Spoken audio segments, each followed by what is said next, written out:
C'est un signe de célébration de l'exploit national sur les ennemis de la République que les membres du gouvernement du président Patrice Talon arrivent au palais de la Marina, fiers de cette victoire.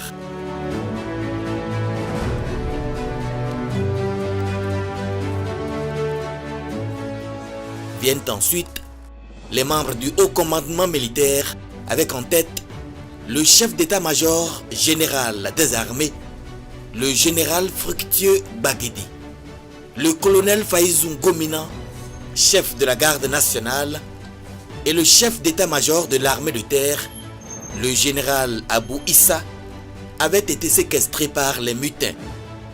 Libérés, ils prennent part à ce conseil extraordinaire.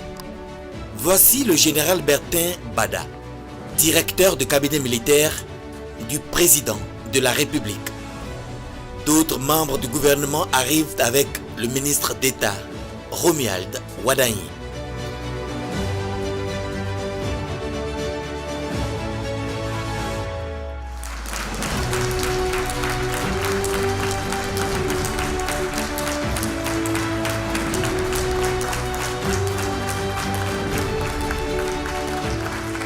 Quelques instants plus tard, le chef suprême des armées, dont le domicile a été attaqué par les assaillants, a été chaleureusement applaudi par le conseil dès son entrée en salle.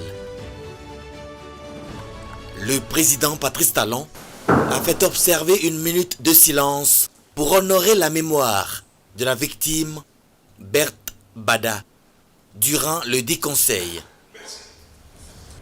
Cette réunion exceptionnelle qui a réuni tous les ministres conseillers, le haut commandement militaire des forces armées béninoises et quelques proches collaborateurs du cabinet civil du président de la République visait à exposer le déroulé des faits, évaluer l'ampleur des dégâts et à prendre les décisions nécessaires pour garantir la stabilité des institutions et la sécurité du pays.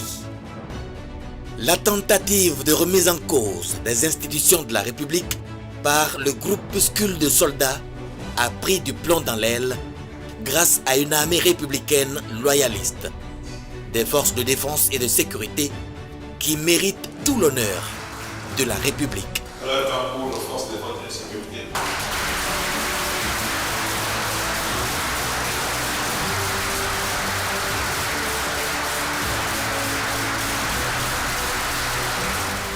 Au grand jamais, semble marteler les autorités, aucune place ne sera faite aux aventuriers désireux de faire reculer des années en arrière encore le processus de développement enclenché et qui permet aujourd'hui à la terre de Béhanzin, de Bioguerra et de Kaba de toiser les sommets.